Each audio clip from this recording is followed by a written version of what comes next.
I'm Lisa Wilkinson. I work for Tides, who are partnered with Bryson. So I think you've all met Yulia. So I work along with Yulia. The first question, thinking about the conversations within the workshops that you had with Eugen, what's been your takeaway, or what stayed with you, or what have you shared with other people? So who wants to kick us off? I'll do it to get it over with. Thank you, Trevor. One of the things that struck with me was we talked about the zero-sum psychology. And I think it resonated with me because everything in this country revolves around that issue, that someone has to always lose and the other side has to win. Yeah. When that needs to be changed, it's through everything that we, everyday life. It's through politics, housing, education, the whole lot. Until that starts changing, I don't think we're ever going to move on in Northern Ireland. Yeah. That thing about somebody always has to lose and somebody always has to win is wrong. Even in housing, if West Belfast got 60 houses and South Belfast got 40 houses, people in South Belfast would possibly take that as a loss because they only got 40 houses. Yeah. What about looking at it, the fact that they got 40 houses instead of always having that, no, we've lost out? I think that we should be looking more of in that sort of direction instead of not what we're losing, what we're gaining. Okay, super. Sam or Kenny, Robert, or the Ploy group, do you just want to have Yeah, I'll go ahead. The thing I took away most was sort of hearing everybody's views, that nobody wants to sort of destroy each other's, traditions, culture, or whatever. We want to have a mutual respect of it. Certainly within this group, I felt. I think the issue is probably more political leaders like to use it as a wee tool against us, and I think we were all in agreement that equality doesn't mean eradication. We have to get a mutual respect. Unionist loyalists will have to be able to celebrate their culture, and other people, the Catholic side or whatever side. So I think it's sort of getting back to realizing that not everything's offensive, and we certainly shouldn't be hiding things away either. We can't forget the past, because we'll repeat that in the future if we do. So I think obviously in the group and talking, we all seem to be in the same boat. That we sort of respect each other, and that has to be the foremost. Brilliant. Super. Thank you for that, Robert. Just on what Robert had said there, I totally agree, and also agree with what the previous two speakers had said as well. But I think in reality, the whole issue around culture, and we had those conversations around culture and how to celebrate culture, and I thought that was a very positive outcome, because I think through the conversations, everybody had respected everybody's culture, and how to celebrate their culture, and which was something that clearly divided us in the past, and was the main theme behind the conflict as well. And it was very positive to hear the respect for one's culture, be it Protestant or Catholic or whatever. But I think it was also very important to discuss as well that our ever-changing society, that Northern Ireland in itself is becoming a more integrated multicultural society. And how do we embrace that as a strength and not as a weakness within moving forward?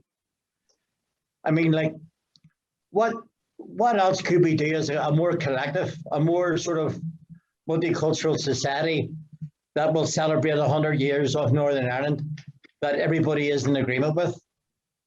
I don't think everybody has got the opportunity to express that. And I think it's up to now, it's only been a one-sided process within loyalism. But how do we celebrate 100 years of Northern Ireland while other people are part of that process as well?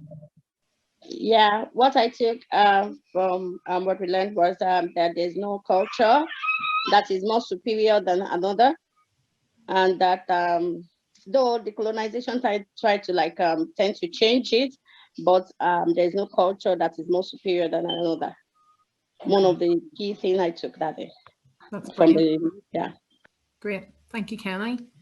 I think one of the things that I personally took from it was in Eugen's original slideshow, he did a couple of slides on. First one was that I thought it noted the difference between culture and tradition. And one of the quotes there was, culture is dynamic. It's constantly changing, evolving and adapting to changing circumstances. And people don't seem to be buying into that.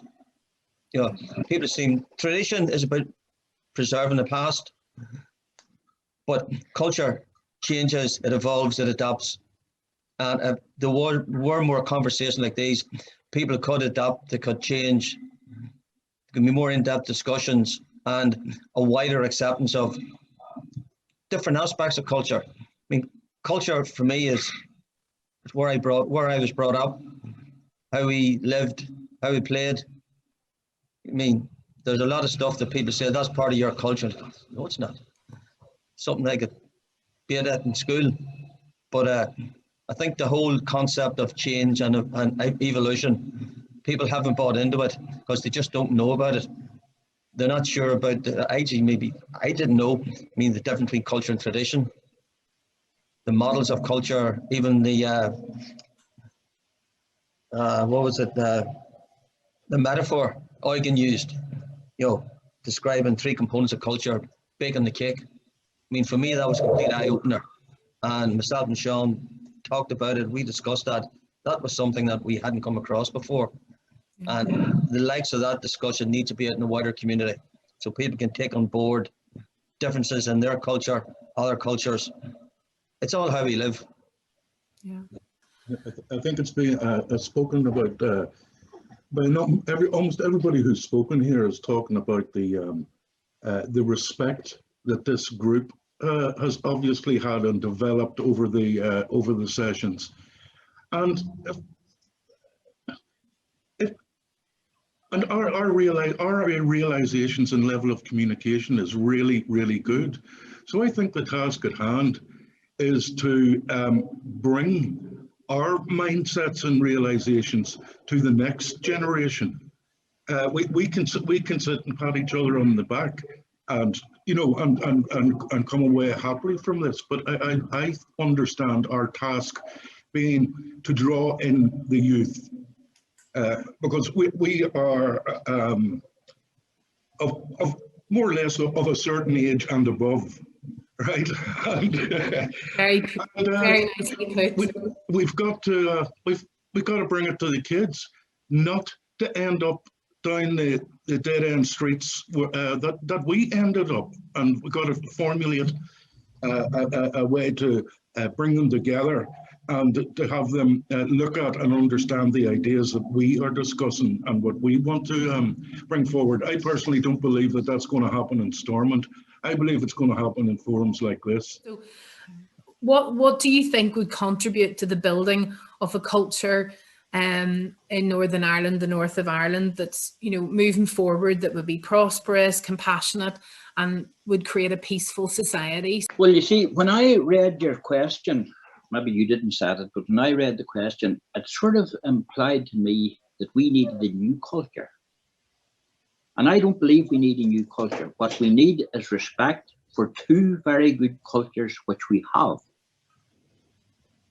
And we're not making the most out of the cultures that we have. Now, Lorraine could tell you we run a brilliant night in Tralee. It was the last event we had before COVID, of an Ulster Scots night that we held in Tralee. And it was a brilliant night. You know, when I was introducing that night, I said, we have insulted each other's cultures for too long. It's time we started to enjoy them. Now, the problem about a forum like this that we have today is everybody's talking about, you see, we're talking to the converted. That's the problem. But it's not about, you know, 2 cultures, green and orange cultures no more, in my opinion.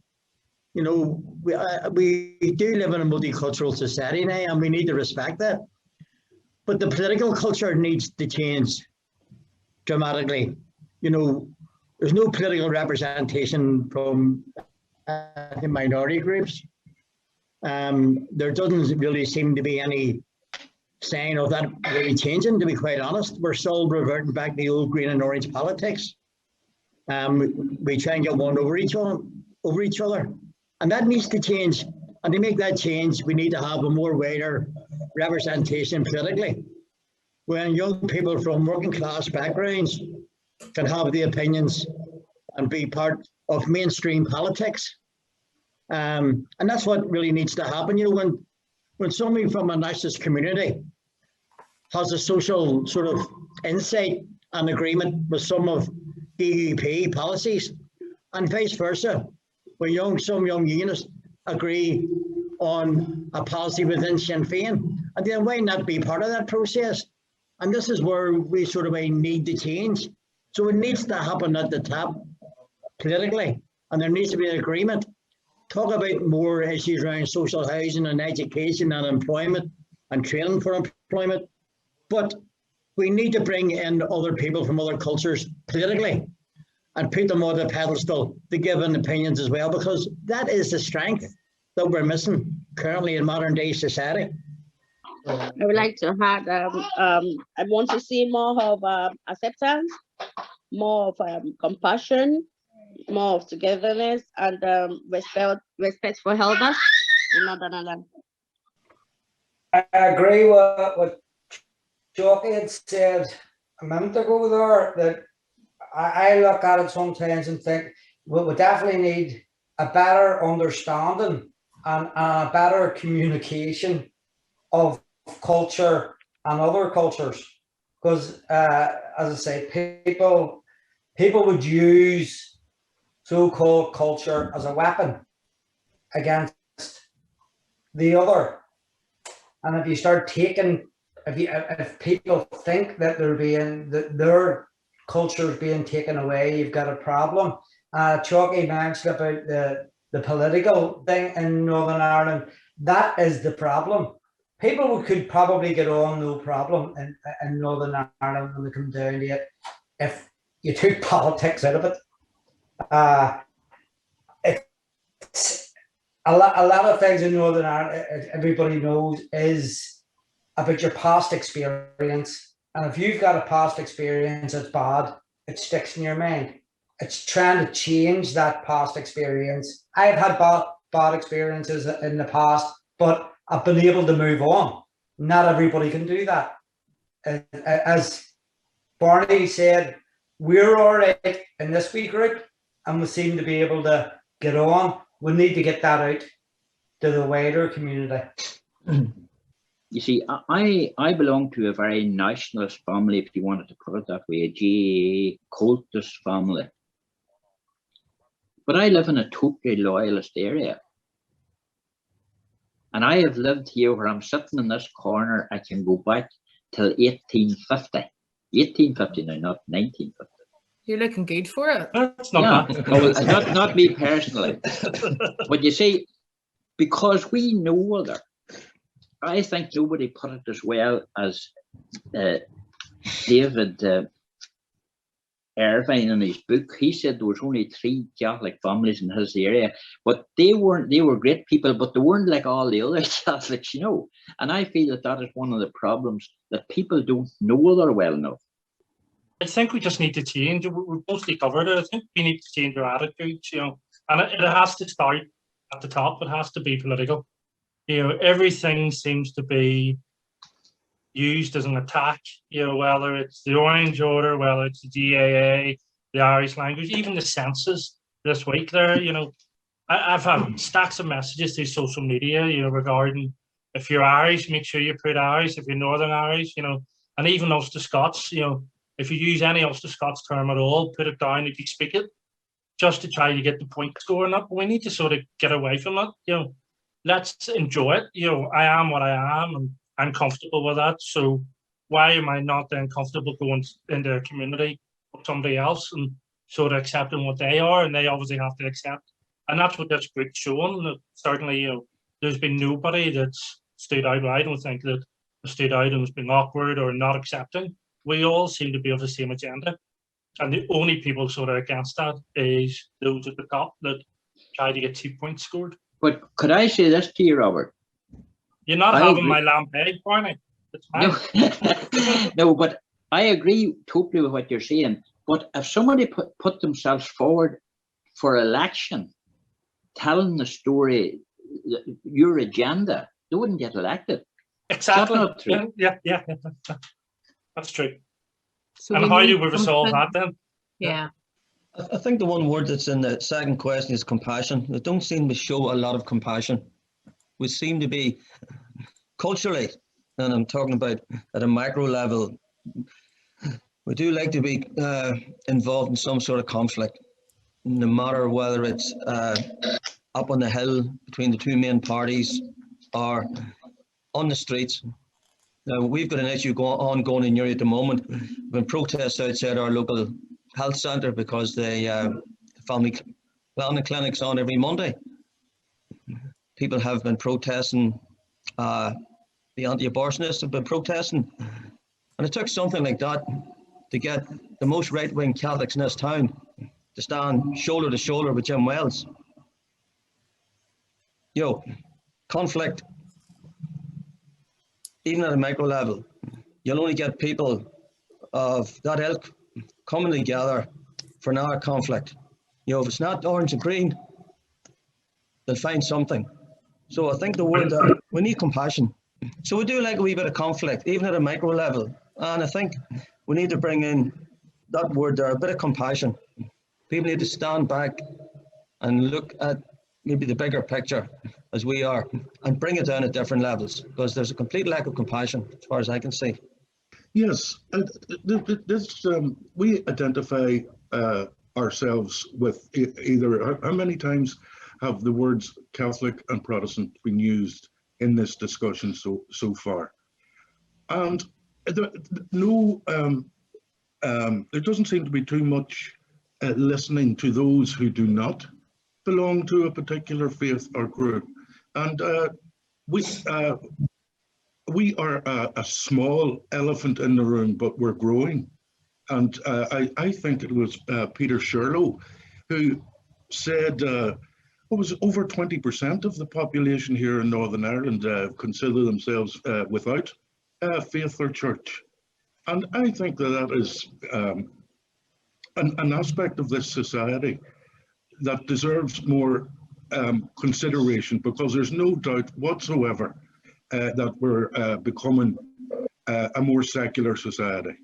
And I'd look to the South as an example, that within a matter of a couple of decades, it came out from the Dark Ages, the medieval times, and now is a dynamic, progressive, secular culture. And I do believe that Northern Ireland is moving in a similar direction, and that certainly the views of those who don't have faith, it should be at least acknowledged at this point, because there may be solutions to discover when we remove the standard religion as such from the dominance that it has in our lives and cultures. I think it's very important, the issue around integrated education is very, very important in this. When trying to bring cultures together and respecting cultures. And I'm talking about preschool and primary school and right up into secondary school. But there needs to be more emphasis put on that. And I know there has been great success in integrated education presently in relation to cultures and celebrating cultures under the same roof and accepting it, and in some cases being practicing that process as well as part of other cultures. So I think it's very important that integrated education, there needs to be more emphasis put on it. And when I talk about integrated education, I don't necessarily mean about religious education within integrated schools. I think, you know, on a Sunday when culture is celebrated more so than any time during the week. But education is about building relationships and establishing partnerships within young people and respecting each other as human beings and respecting each other for their culture as well. And there's nothing wrong with accepting other people's culture and being part of it to a degree, and celebrate culture as a united people. Yeah. Lisa, I would agree with Sam. In certain areas, it's virtually impossible. Like Newry's 97% Catholic to have bums on seats integrated education, but we should have an agreed national integrated curriculum. Absolutely. That should be promoted all over. You know, so it doesn't matter whether you're in a mixed area or an area is 100%, whatever. If the curriculum is integrated, and then we can make some strides forward. Any other final comments from anybody that they would like to add in? Just on what Barney had said earlier on, you know, you're talking to the converted here, and not everybody has the same opinion as us outside of this forum, or this meeting. You know, when it's about reaching out to those people and trying to change those mindsets as well. And how do we do that? You know, what's the outcomes and what's the results of us as individuals have done on the ground? What impact are we having? Has it been measured? You know, the impact that we're having within our communities, in my view, is not being measured. Yeah. And how do we reach out then to those people that are further away from, you know, engaging with others? Like, how do we reach to them, do you think? Well, it's seeing the outcomes of the positive work that we are doing. You know, I don't think, you know, that we are coming together on a cross-community basis, you know, and the positive relationships and new partnerships that has been established is not being put out there. And I suppose to a degree that would sort of fall under the responsibility of funders, for example, that needs. There was the issues that we're having, you know, where we were in the past to where we are now. How do we get there? You know, where's the pamphlets? Where's the books? Where's the education? But this is where the education, the integrated education, ex-combatants and ex-prisoners come together who were enemies at one time are now friends. But there's not a vast amount of people who really understand that and know that. Yeah, I would agree with Sam, and also it's a lot to do with the funders, even those from the European Union. You fill in the same monitoring form we do, Sam. First question, religious background. Absolutely. And then it's male, female, age. Yep. There's nothing to same old show the social positives from the project. Do you think we're in a different place than we were at this time 5 years ago? And do you think we'll be in a better place in 5 years' time? Do you think we're in a more positive place than we were 5 years ago in terms of relationships between the communities? I think on the ground, yes, but I think politically, no. That makes sense. Yeah. I think our political parties are more split than ever, but I think at grassroots level, you know, within the communities, people are just wanting to live and sort of work with each other, and if they want to do this or if they want to do that, but then our political parties just seem to be wanting to put a wedge between us, but that keeps them in a job, let's be honest. I think we're something similar. We're not any better, I don't think. And as Robert said, it's all down to politics, not people. The political parties in Northern Ireland, I don't think they actually want people to change, because it will upset their little apple cart. So, well, if people start changing and that they have to actually do some work, and they can't be playing that green and orange card every day of the week. Yeah, I think I said before in one of the meetings about if we didn't have green and orange politics, would these people get elected? Well, there's one question I would have to ask. I don't know the answer to it, but are we in Northern Ireland? I'm talking about everybody, the whole 1.8 million. Are we an extremely conservative people that can't be sort of, you know, it's in our DNA not to change? You know, that's a very relevant question. You know, We're all capable of change. I mean, ultimately, these the major parties in Stormont are put in by the populace here. I think it's fear as well comes into it for a lot of people. But we are discovering that the fear is groundless. I mean, our group here, we have moved towards that. You know, if we are sort of representative of, you know, the various cultural backgrounds in Northern Ireland. So we need to build the confidence then that change is okay, and it's back to that kind of the first few comments that it shouldn't be about win or lose. Is there anything else you would like to add to the conversation? For now, for me, within what I've been able to study about Northern Ireland, I guess we're going, and we have a lot of people who are kind of see the interest of the minority at heart, and I know a lot of people who are very kind and compassionate too, but I just want to see more of it. Yeah, when in terms of its time, and I think Northern Ireland is going. Yeah. Thank you so much. I think we'll finish up there.